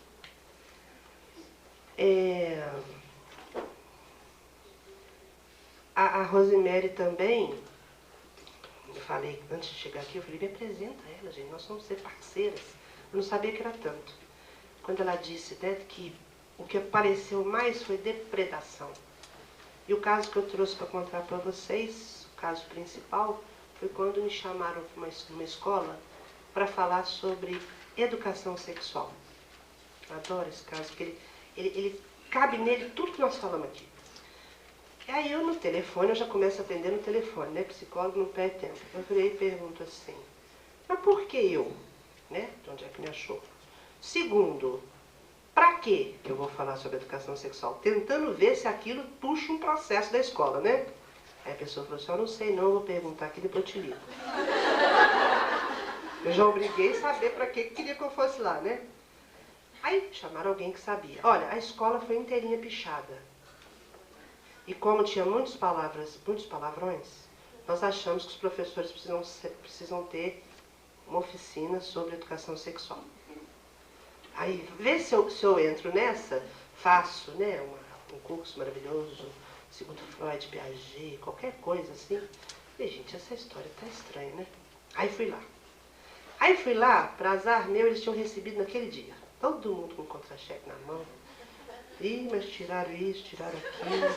Eu falei, olha que ambiente bom para trabalho. A professora danada, idealista, trancou o contra-cheque ali, já estavam de olho em mim para aprender. E a responsabilidade de alguém que acha que vai ensinar. Aí eu chego lá com eles para trabalhar. Comecei a perguntar sobre o conceito de educação sexual, etc e tal. Quis saber da história da pichação. Ninguém sabia muito bem da história, mas todo mundo sabia. Até que uma professora falou, olha, os meus alunos, adolescentes, tiveram uma aula de biblioteca e estragaram alguns livros da biblioteca. Eu não sabia quem era. Cheguei para eles e falei, amanhã todo mundo traz R$3. Todo mundo, todo mundo. Eu não vou saber quem foi. É a pressa. Sabe aquela pressa? Amanhã eles vão ver. Uma oportunidade fantástica de trabalhar um desenvolvimento ético ali. Porque ele não sabe, ou esqueceu, naquele momento não é o mais importante, que aquele livro é dele também. Aquele livro é de alguém que eu posso estragar. Aí ela puniu a turma toda. No dia seguinte, a escola estava inteiramente pichada, com o nome dela, maravilhoso, com cada palavrão em cima e embaixo do lado. E como os palavrões falavam de coisas bem, assim, né, pesadas, eles acharam que eles tinham que entender um pouco mais de educação sexual. Aí eu fui perguntando para eles se era isso mesmo. Aí que ela tomou a cena do meu crime, no final. Porque o que eles descobriram? Que quem não fala por um lado, fala por outro. Quer dizer, se esses alunos tivessem canais de expressão, eles não precisavam expressar daquela forma a própria escola. Eles estavam expressando uma série de coisas ali. Frustração, mais uma. Agressividade, mais uma. Violência. Né? Por quê? Porque não tem outra forma de falar. Então esse caso ilustra, né? Muita coisa. E tinha outras coisas, mas eu vou diminuir o nosso caso aqui. Para terminar, eu queria lembrar que eu acho que o grande lance contra a violência, contra esse sintoma que está dizendo das frustrações, né? É compreender e conhecer que experiências de sucesso nós estamos tendo no Brasil e no mundo, que são muitas. Toda hora, sim, toda hora não, de vez em quando, algumas redes mostram, né? É com jogo, é com esporte, com experiências culturais, dança, capoeira. Como que essas crianças, quando encontram realmente lugares prazerosos desse desejo se localizar, elas aproveitam. Agora, quando não tem, começa a cutucar e a espetar o lápis, né? E a própria aula, às vezes, está tão chata, que melhor é ver o outro pular com o lápis que eu finquei nele, né? Tô virando bandidinho sem saber. Teve uma experiências nos Estados Unidos, né? Com esportes, com filosofia. Uma vez eu vi uma reportagem sobre um professor de filosofia que foi trabalhar com uma turma de adolescentes delinquentes. E começou a trabalhar com eles conceitos como solidariedade, conflito de opiniões. Porque é o seguinte, o garoto que não tem essa oportunidade, que a gente às vezes faz em casa, e o filho, ai meu Deus, minha mãe me pega demais no meu pé.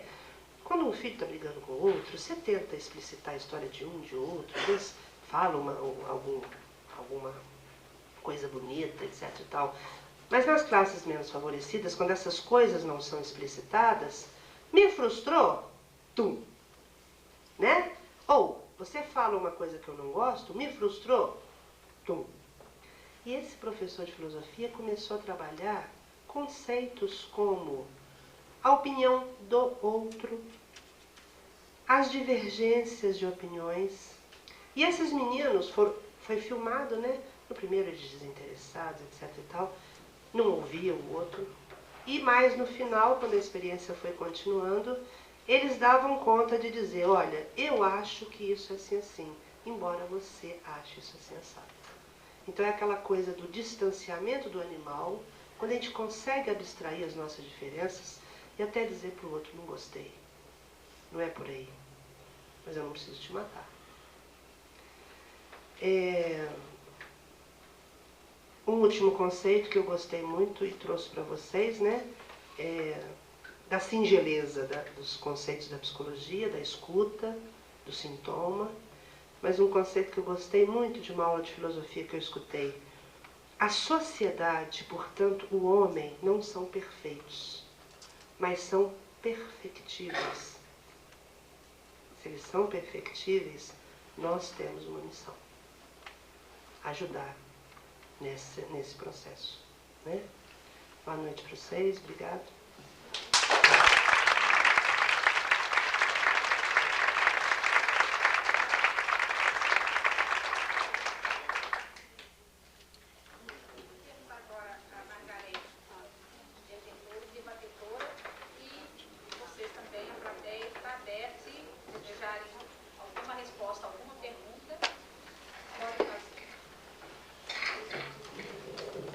Gente, vou tentar ser breve. Eu gostaria inicialmente de agradecer o convite feito no Conselho Regional, né, de Psicologia para participar deste evento e dizer que é com muito prazer que participo dessa discussão. Venho há um tempo me dedicando a investigar essa possível interlocução entre a educação e o campo psi.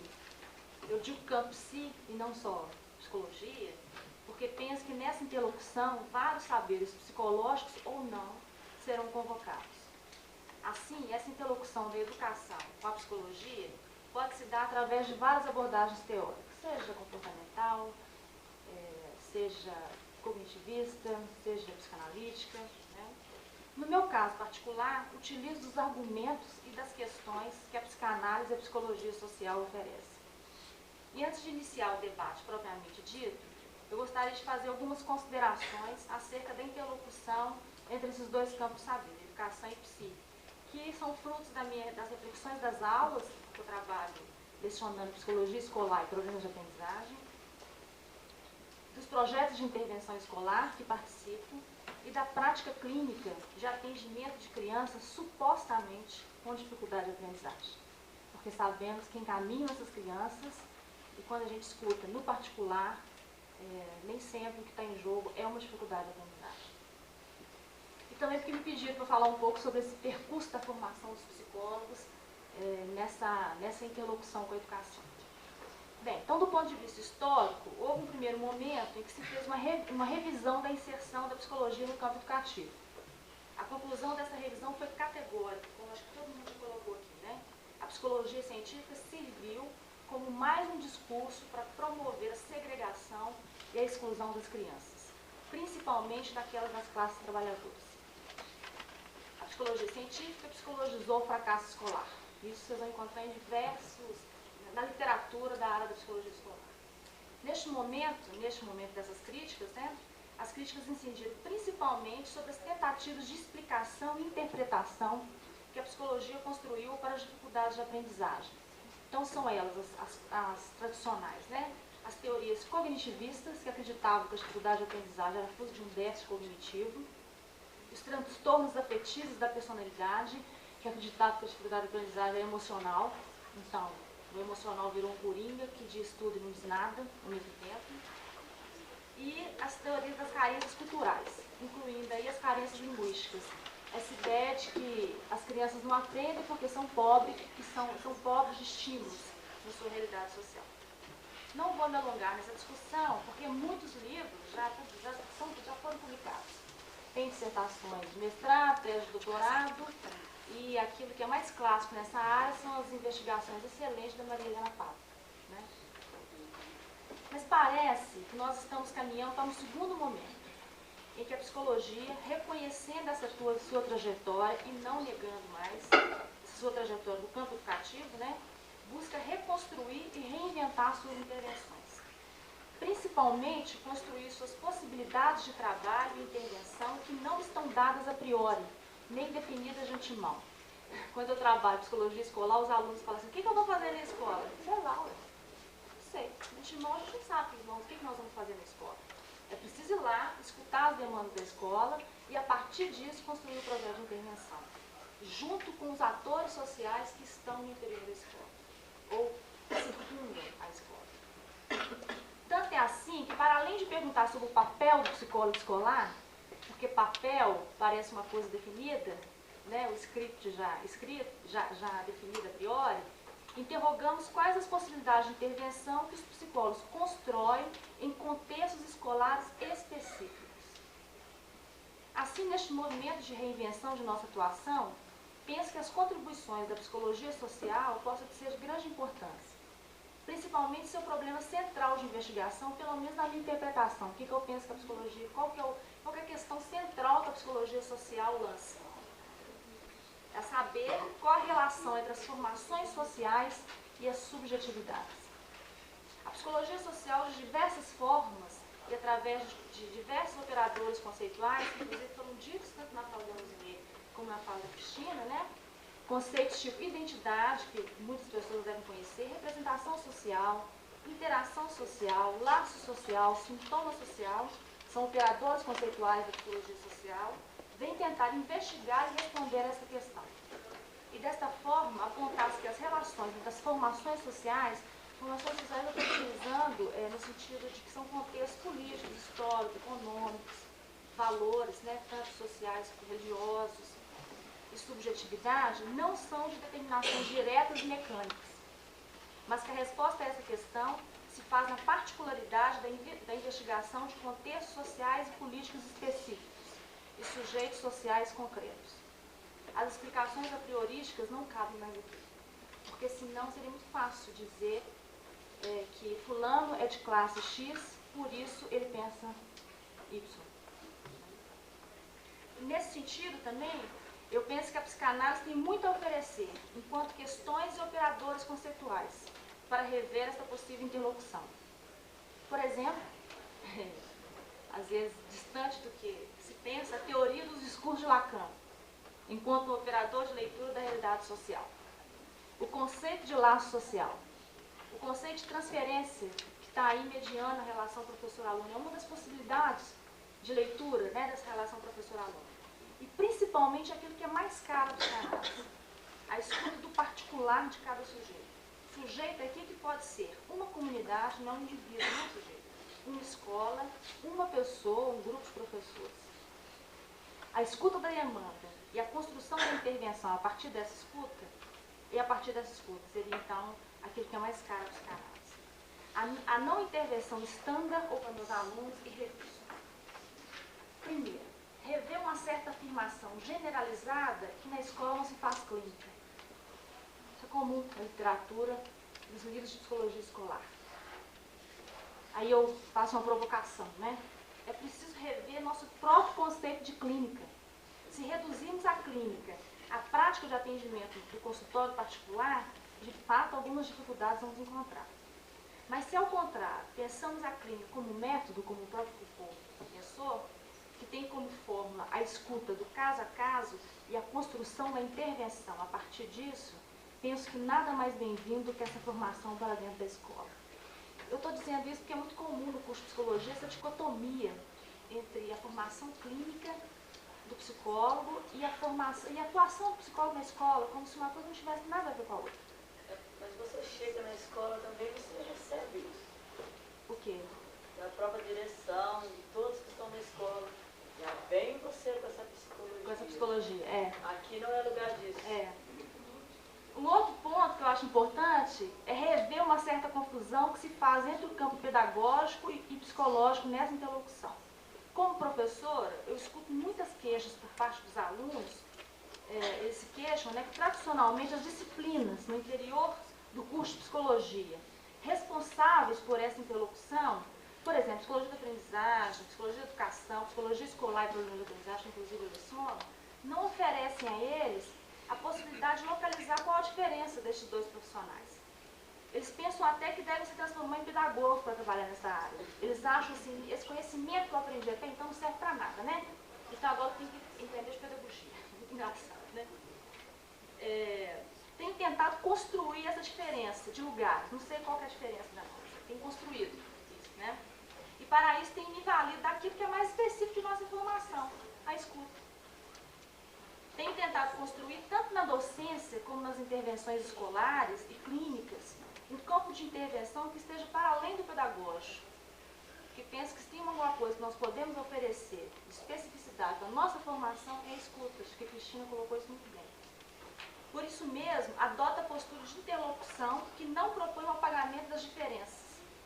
Digo interlocução também para além da prática da interdisciplinaridade, porque esta, muitas vezes, tem sido pensada como uma tentativa de juntar saberes, na sua maioria díspares, com o objetivo de fazer um saber completo, bem grandão, que dê conta de resolver os problemas que nos surgem. Penso que a proposta de interlocução é exatamente oposta. Marcar os limites de cada saber, os impasses de cada um e, a partir disso, convocar o outro saber. E produzir dentro de sua própria área de atuação e de saber novos conhecimentos a partir dos impasses que a realidade nos oferece. Isso é uma provocação, gente, assim, de pensar que nós, psicólogos, temos muito a contribuir e construir de novos conhecimentos a partir dessa nossa interlocução da educação. Não significa que nós não precisamos nos interessar pelos conhecimentos da pedagogia, da sociologia, de forma alguma. Eu particularmente, me interesso muito. Mas nós não precisamos abrir mão da nossa formação para estar atuando nesse espaço, nessa realidade social.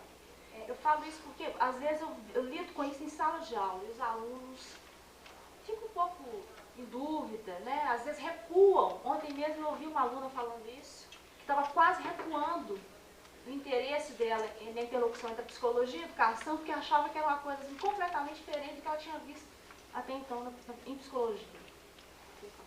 Eu vou até me atrever aqui, já peço desculpa antecipadamente, eu sou uma profissional da área do direito. E eu gostaria só de esclarecer aqui com você, você acabou de colocar a questão da interdisciplinariedade e da interlocução. E você colocou a interdisciplinariedade como digamos, um grande saber que pretende fechar tudo e que pode se traduzir em nada, se eu não entendo bem, um esvaziamento. Apagar as diferenças dos saberes, né? Apagar as diferenças dos saberes, né? Agora, eu entendo que nesse momento que nós estamos vivenciando, e com essa sociedade altamente em crise, como eu vejo diversas vezes colocado aqui, nunca houve um momento tão rico a nível de troca, de partilha social, quanto hoje, exatamente por quê? Porque há um reconhecimento da extrema necessidade que está existindo dessa interdisciplinariedade. Hoje eu estou vendo isso aqui porque ela é professora psicóloga, né, você vai dizer que é da área psicologia, me parece que é socióloga, né? Então, e eu vejo exatamente que a partir agora desses encontros é que nós estamos começando pela primeira vez né, nessa sociedade realmente que se deseja, que se pretende construir a partir desse homem do bem e do mal, que foi bem colocado aí, ou dessa busca aí, isso que essa diferença entre interlocução e interdisciplinaridade é uma provocação que eu estou fazendo, né? É no sentido de pensar, no sentido de pensar que muitas vezes a prática interdisciplinar ela propõe o apagamento das diferenças entre os saberes. Não estou dizendo que esse é o conceito de interdisciplinaridade, mas que muitas vezes essa ilusão de que juntar diversos saberes vai ser suficiente para resolver os problemas. Mas eu só quero discordar. Eu quero dizer que, na minha opinião, assim, eu quero colocar assim, né, em debate, se é que pode, né? Lógico. Lógico que pode. Eu acho que nunca... Além do ideal de família, né, gente? É muito comum a gente ouvir também, dentro do curso de psicologia, uma tal família desestruturada, sustentada muito mais no ideal de família, que a gente não encontra mais. Então, a gente investigar um pouco essas novas configurações, que são novas na subjetividade das crianças, que tem efeito, e sua consequência para o lado social no interior das escolas. Acho que é um campo vastíssimo para a gente atuar. Uma outra, investigação das representações sociais que circulam no interior das escolas. Por exemplo, as representações de bons e maus alunos, bons e maus professores, das dificuldades de aprendizagem, das crianças pobres e etc.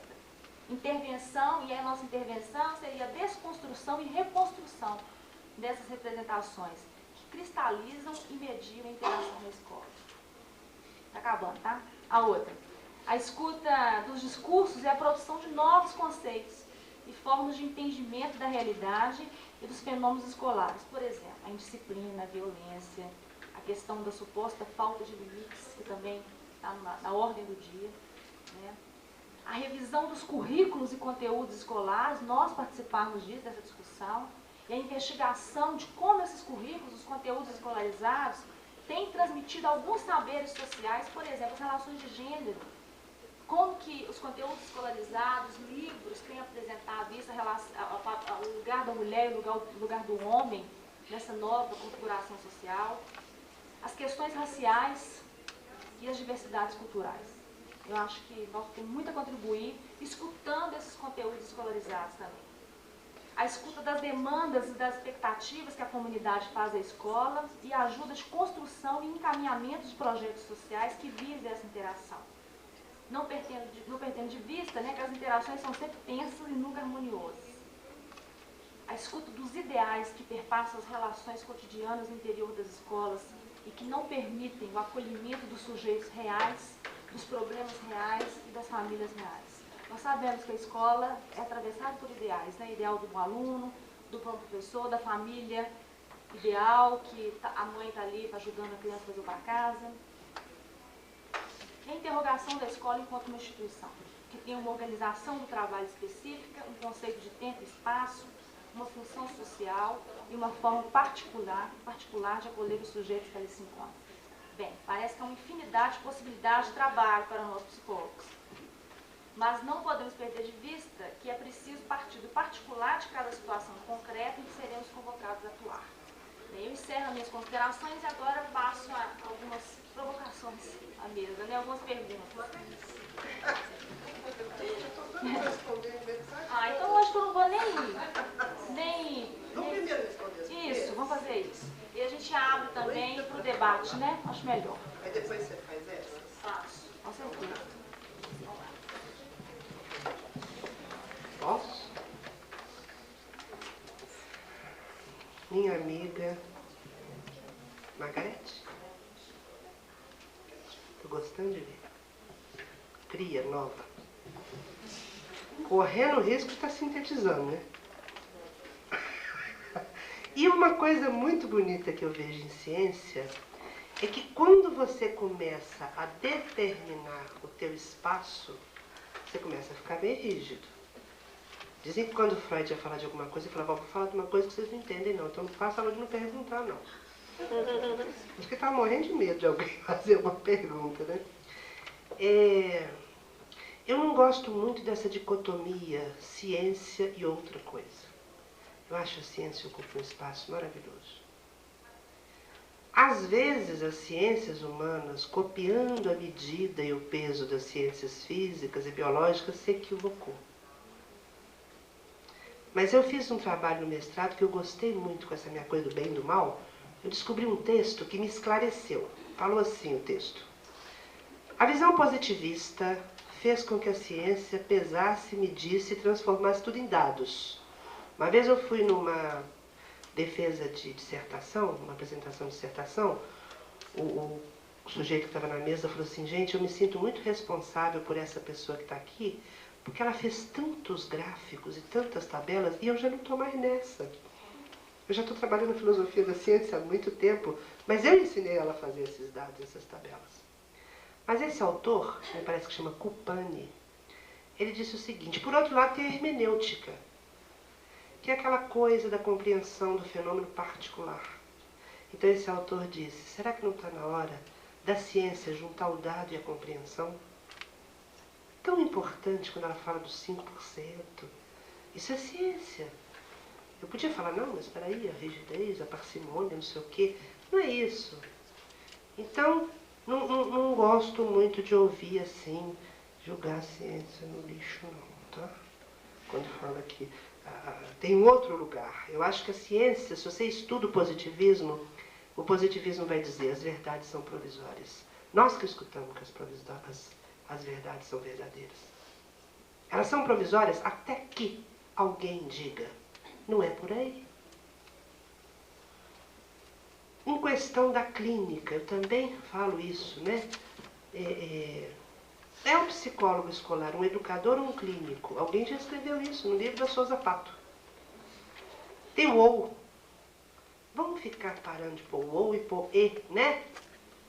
Ele é um educador, porque quando ele escuta o professor, quando ele escuta o pai, ele está dando um modelo pedagógico de trabalho. Né? Quando ele vira para o professor, vem cá, por que você está com tanta antipatia desse menino? Me conta essa história.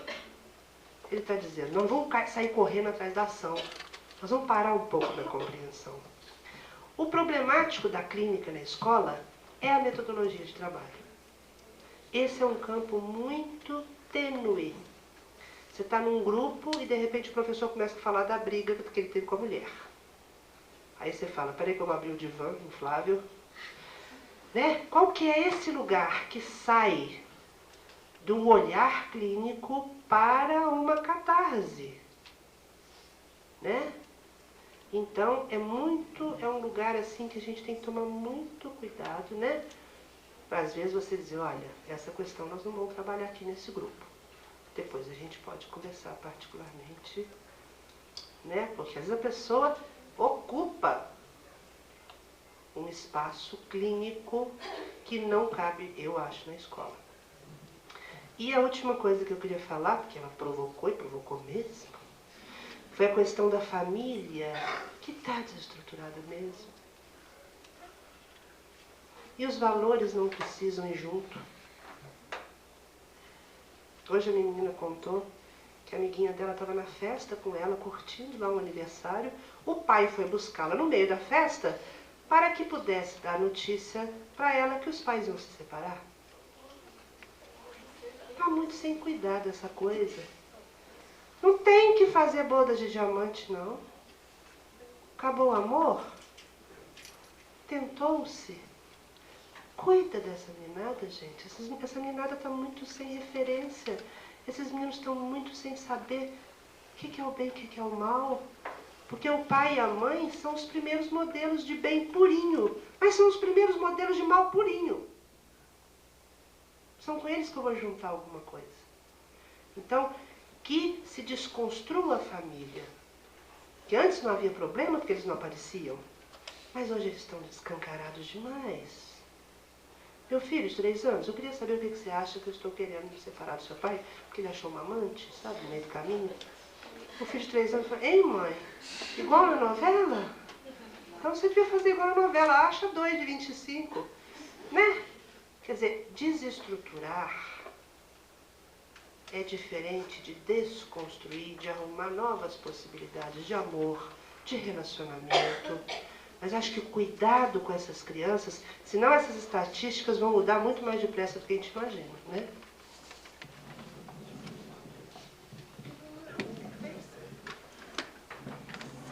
Eu também me senti provocada, nem consegui me conter, já entrei na questão, né, da nossa colega da área do direito. Agora, tem mais 2 questões que eu gostaria de comentar ainda nesse primeiro momento, né? Primeiro, essa questão da interlocução entre a educação e a psicologia, ou psi, como diz a Margarete, né? E as outras áreas do conhecimento. E aí eu queria ampliar um pouco, né? No caso da educação, não só a psicologia, mas outras áreas do conhecimento que nos têm ajudado muito a compreender esse sujeito que vem se desenvolvendo no espaço escolar e que, na verdade, nos sinaliza caminhos para pensar intervenções pedagógicas, né? Ou seja, pensar o desenvolvimento do aluno na escola, independente da sua idade de formação, eu preciso ter contribuições da psicologia, da biologia, da neurociência, da antropologia, da sociologia, para compreender essas relações, para compreender essas questões que estão colocadas no processo. Por quê? Porque, principalmente, esse sujeito não está sozinho na escola. Ele está interagindo com outros, né? Outros. E aí, esses outros juntos propicia uma convivência constante com a diversidade. Nós que passamos por uma lógica de escola onde a vontade era que todos fôssemos iguaizinhos, né? Uma sala homogênea, com tudo bonitinho. Hoje, ainda que tenhamos profissionais que tentam homogeneizar a turma, né? Organizam os meninos lá por nível de alfabetização em fevereiro, Em maio, esses meninos já estão em outro ritmo, em outro momento, porque todos somos diferentes, sempre vamos ser, né? Agora, ao pensar no processo de desenvolvimento, aí retomando a ideia da articulação, quando, né, a colega coloca a questão do porquê, ou da necessidade, ou da importância de transitar um pouco nessas áreas para ter um olhar mais, vamos dizer assim, plural sobre esse sujeito, pensando quanto que essas áreas nos ajudam a pensar as questões, né, a contribuição das diversas áreas. Uma outra questão que eu queria comentar também é quando foi falado na questão da falta de limites. E esse é um dos principais debates da escola atualmente, né? E para a gente falar, da questão de limites, é bom pensar o que tem norteado a prática da escola, hoje e antes. O que hoje nós estamos tentando e o que orientava antes. Por quê? Antes você tinha claramente a definição de papéis na escola e quem definia o limite, quem era levado a obedecer e a seguir as regras que eram colocadas, né? Então, quem é que colocava esses limites, principalmente na sala de aula? Foi colocado aqui, ó, chegando na sala, levanta, senta, né? Todos os rituais caracterizam bem esse momento.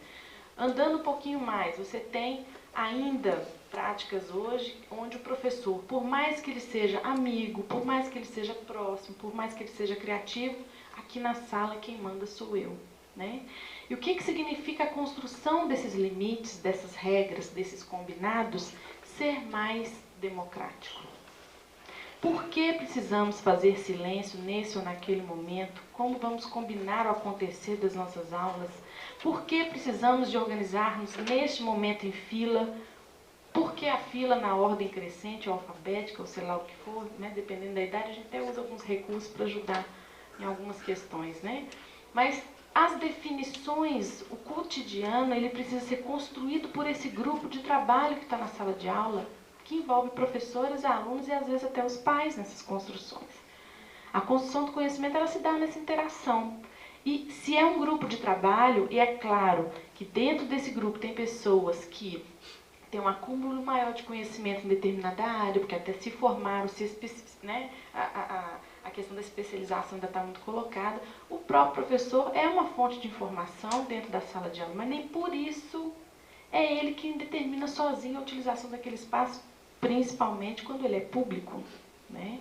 Esse lugar da escola como espaço público, ele é fundamental da gente ter clareza dele. Então, essa postura, e aí eu queria colocar mais do que metodologia, uma postura metodológica, né, mais democrática da construção das questões, das atitudes, dos processos na escola, é que eu acho que facilita a gente compreender o que significa, né, as pessoas estarem construindo seus acordos para que as coisas aconteçam no espaço escolar. E aí eu estou falando dos diversos segmentos. E dentro de cada segmento, ainda a hierarquia que a gente tem. Por quê? Se eu tenho uma eleição de diretores, eu parto do princípio que a coordenação pedagógica precisa junto estar tentando responder às questões que lhes são colocadas. E não porque eu sou diretor, eu sei mais do que você que é professor, né? Então essas relações precisam estar mais horizontais, dentro e fora da sala de aula. E aí queria encerrar com um exemplo, porque eu não sei se você sabe, nós temos, e aí falando de violência, né, que ainda é muito falado, embora a gente tenha dado muitos passos na rede municipal, nós temos uma escola dentro do SEAD, não sei se você sabe o que é o SEAD, é um centro de atendimento ao adolescente. São pré-adolescentes e adolescentes que, a partir de uma medida socioeducativa, dependendo da infração, eles são internados nesse centro.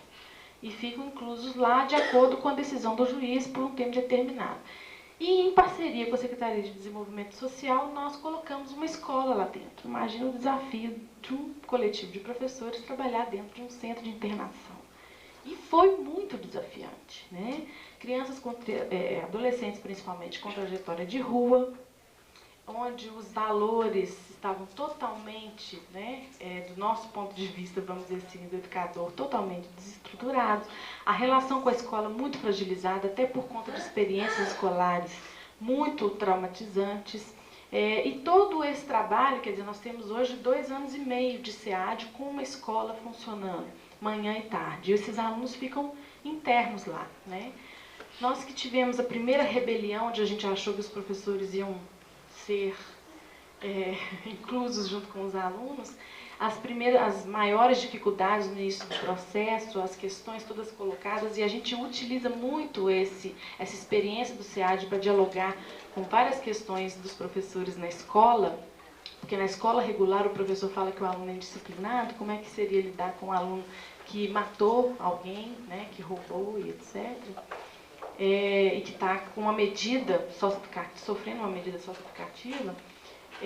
A escola é toda de grades, o teto, as paredes, tudo é uma prisão, né?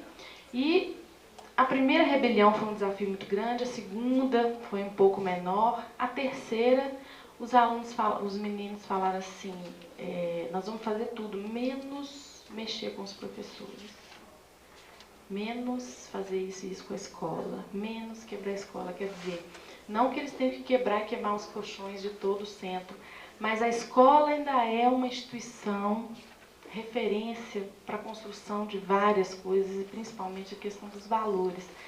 E vários foram os relatos até agora, colocados pelos próprios professores, a equipe não é a mesma desde o início, muitos acharam muito difícil e saíram, mas a equipe que permanece lá tem construído uma relação muito próxima com esses meninos e tem visto concretamente vários resultados desse processo, né? Alunos que, além das habilidades básicas, né, não saber ler e escrever, que hoje leem e escrevem, se veem como cidadãos, compreendem o que é sofrer uma medida socioeducativa, que é ser reinserido, né, por exemplo, no mercado de trabalho. Então, toda essa discussão, e aí eu estou falando de um centro de internação, acho que isso devia ser até mais ampliado, né? A gente vê algumas ações ainda que pontuais, mas o que significa a escola estar sendo esse espaço ainda, né? Para as pessoas estarem se vendo, reconstruindo algumas coisas e propondo outras coisas.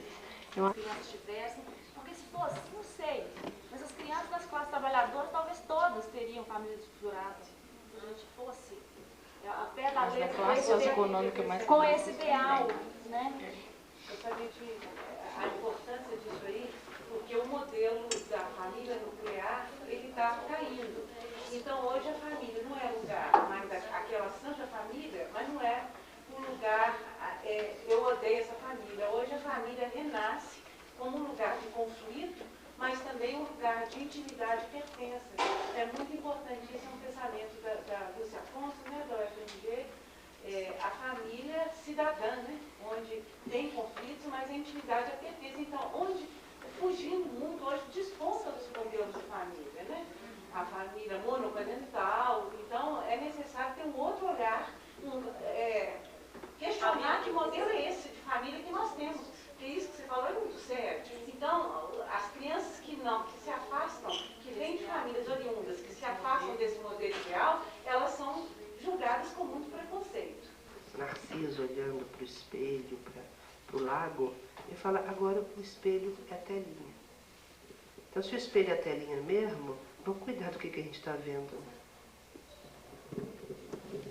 Eu solicito aos componentes da mesa e aos presentes permissão para a gente interromper e a gente retomar numa próxima oportunidade. E outra coisa também que eu quero pedir é que, se vocês tiverem sugestões de temas para a gente debater aqui, de pessoas para estarem aqui junto conosco debatendo, que vocês comuniquem aqui com o Conselho Regional para que a gente possa fazer uma próxima reunião, né? Atendendo ao desejo de vocês, à necessidade. Agradeço muito a presença de todos.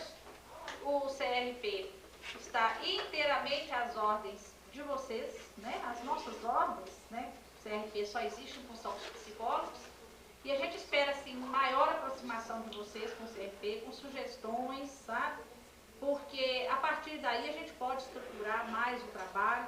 Muitas vezes a gente tem ideia de fazer isso, fazer aquilo, mas será que realmente é isso que a classe está querendo, está desejando? Então a gente vai trabalhando naquilo que a gente pensa ser o ideal, né? Mas às vezes não está sendo. Então a gente faz esse apelo, que vocês participem mais, procurem mais CRP, procurem se informar mais das coisas que estão acontecendo aqui, além